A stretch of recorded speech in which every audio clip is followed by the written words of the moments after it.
My dear student, हमने इससे पिछली वीडियो में आपको एक्सरसाइज 15A के क्वेश्चन नंबर 1 को सोल्व कर चुके हैं, कुछ सोल्व करके बताए हैं। इस वीडियो में हम एक्सरसाइज 15A के क्वेश्चन नंबर 2 को सोल्व करेंगे। तो चलिए शुरुआत करते हैं। क्वेश्चन को पहले समझने की कोशिश करेंगे। देखिए, क्वेश्चन कह रहा है कि sine theta is equal to -1/2 है और थीटा फोर्थ क्वाड्रेंट में लाइज कर रहा है। तो बाकी जो हमारे पास 5 ट्रिगोनोमेट्रिक फंक्शन रेस्ट बच गए हैं, उसकी वैल्यू हमें क्या करनी है, फाइंड करनी है। तो थीटा हमें फोर्थ क्वाड्रेंट में लाइज कर रहा है। हम अच्छी तरीके से जानते हैं कि फोर्थ क्वाड्रेंट में कॉस और सेक की वैल्यू पॉजिटिव, बाकी अदर्स ट्रिगोनोमेट्रिक जो फंक्शन है उसकी वैल्यू निगेटिव होती है। तो चलिए इसे सोल्व करते हैं। देखिए, हमें साइन थीटा की वैल्यू गिवन है। Sine theta is equal to अगर -1/2 है, देन यहीं से हम कोसेक थीटा इजी वे में बता सकते हैं। यहीं से हम cosec theta is equal to कर सकते हैं -2/1, इसे रेसिप्रोकल कर देंगे। नाउ अब हम अच्छी तरीके से जानते हैं, एज वी नो दैट कि sine square theta plus cos square theta is equal to 1 होते हैं। यहीं से साइन थीटा की वैल्यू क्या है, -1/2 का whole square plus cos square theta is equal to 1। Square करेंगे तो 1/4 plus cos square theta is equal to 1। यहीं से cos theta is equal to हम लिख सकते हैं 1 - 1/4 अंडर रूट। जब इसे सोल्व करेंगे तो cos थीटा की हमारी वैल्यू आएगी 3/4 अंडर रूट, या cos थीटा की वैल्यू हमारे पास √3/2 है। थीटा हमारा फोर्थ क्वाड्रेंट में लाइज कर रहा है और फोर्थ क्वाड्रेंट में cos और sec की वैल्यू पॉजिटिव होगी, इसीलिए प्लस √3/2 होगा cos थीटा की वैल्यू। अगर cos थीटा की वैल्यू हमें गिवन है या पता चल चुकी है तो sec थीटा निकालना बहुत ही आसान है। यहीं से हम sec theta is equal to कह सकते हैं sec theta is equal to 2/√3। यह हमारी sec थीटा की वैल्यू आ चुकी है। हमें sin थीटा गिवन था, हमने cosec निकाला, cos निकाला, sec निकाला। अब tan और cot हमें निकालना है। सोचिएगा again, as we know that, जैसा कि हम जानते हैं कि sec square theta minus tan square theta is equal to 1 होता है। का whole square minus tan square theta is equal to 1, या 2 के square 4/3 minus 1 is equal to tan square theta, या tan theta is equal to, जब solve करेंगे तो 1/3 under root tan theta is equal, या फाइनली हम tan theta is equal to कह सकते हैं 1/√3। अगर tan थीटा की वैल्यू निकल गई तो cot थीटा बराबर हम √3 लिख सकते हैं। हेंस अब इसी चीज को हम एक साथ लिख देते हैं। देखिए कैसे, हेंस अतः पहला नंबर, हमें साइन की वैल्यू गिवन थी, हमें कोसेक निकालना था। देखिए फोर्थ क्वाड्रेंट में है, tan और cot दोनों की वैल्यू क्या होगी, निगेटिव। दोनों के पहले हमने माइनस लगा दिया, क्योंकि फोर्थ क्वाड्रेंट में cos और sec पॉजिटिव, बाकी अदर्स आर निगेटिव। ओके, पहला हमें साइन की वैल्यू गिवन थी, हमें कोसेक की वैल्यू निकालनी थी। Cosec theta is equal to -2। दूसरा, हमने यह फाइंड किया कि cos theta is equal to √3/2। तीसरा, हमने यह फाइंड किया कि sec theta is equal to 2/√3। हमने यह फाइंड किया कि sec theta is equal to 2/√3। Next, चौथा, हमने यह फाइंड किया कि tan theta is equal to -1/√3। tan theta is equal to -1/√3। और पांचवा आखिरी, cot theta is equal to -√3।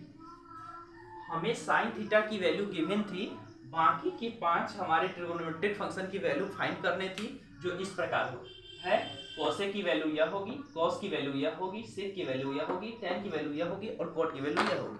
यह हमारा आंसर होगा। चलिए एक बार मैच कर लेते हैं आंसर से।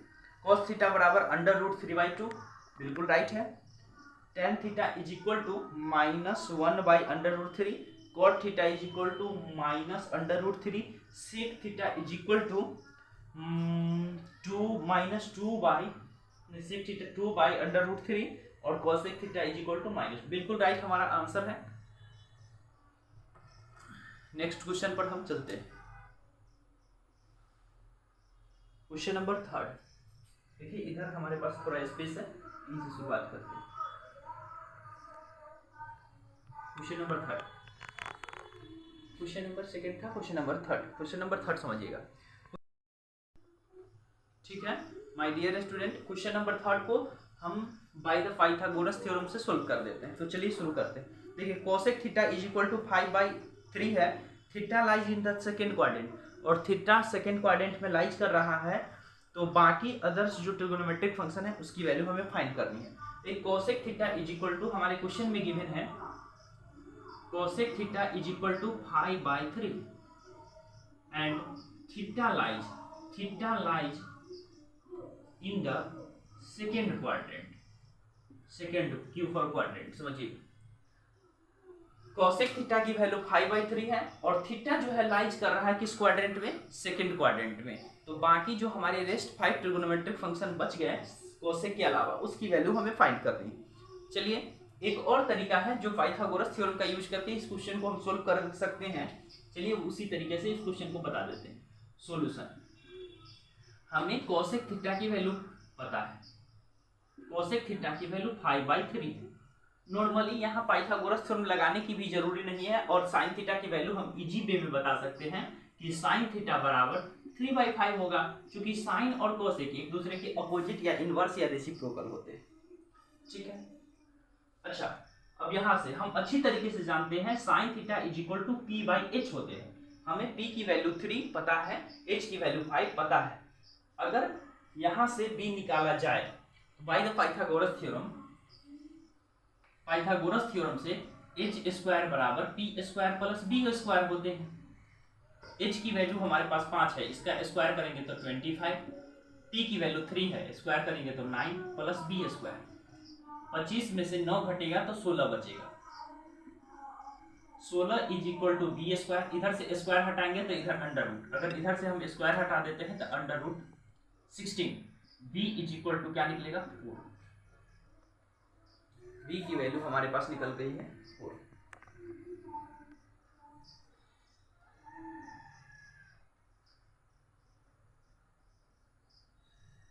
चलिए b की वैल्यू निकल चुकी है, p b और h तीनों की वैल्यू फाइंड हो चुकी है।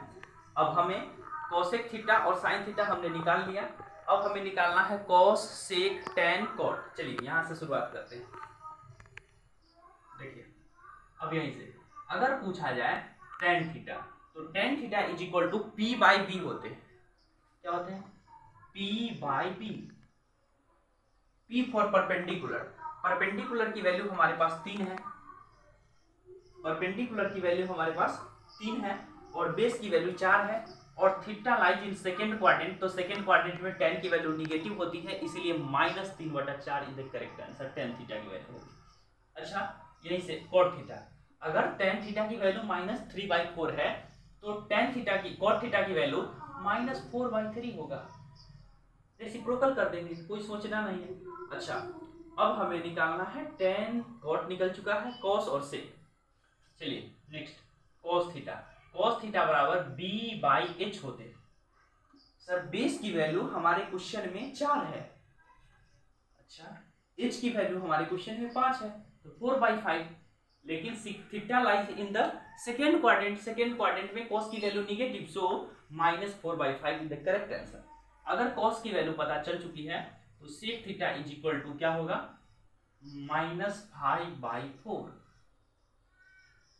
तो हमारा आंसर क्या होगा, sin theta is equal to, एक साथ भी लिख सकते हैं, ऐसे भी छोड़ सकते हैं, कोई दिक्कत नहीं है, एक साथ लिख देते हैं।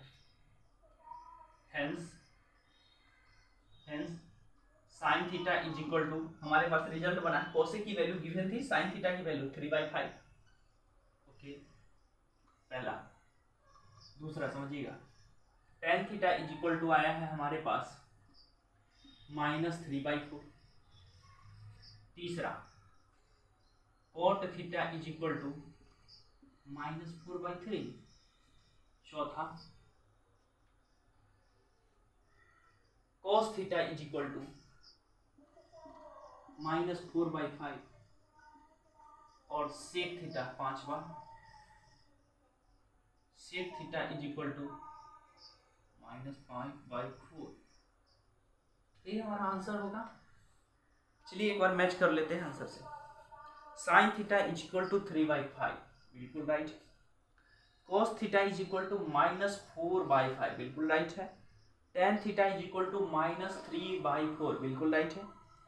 cot theta is equal to -4/3 बिल्कुल राइट है। और sec theta is equal to -5/4 बिल्कुल राइट है। बिल्कुल हमारा right answer. Thank you my dear student. इससे आगे के क्वेश्चन को हम नेक्स्ट वीडियो में सोल्व करेंगे। हमारे चैनल को अभी तक आपने सब्सक्राइब नहीं किया है तो सब्सक्राइब कर बेल आइकन को प्रेस करके ऑल पे सेट कर लीजिए, क्योंकि जब हम नया वीडियो अपलोड करें तो आपके पास नोटिफिकेशन पहुंचता रहे। Thank you.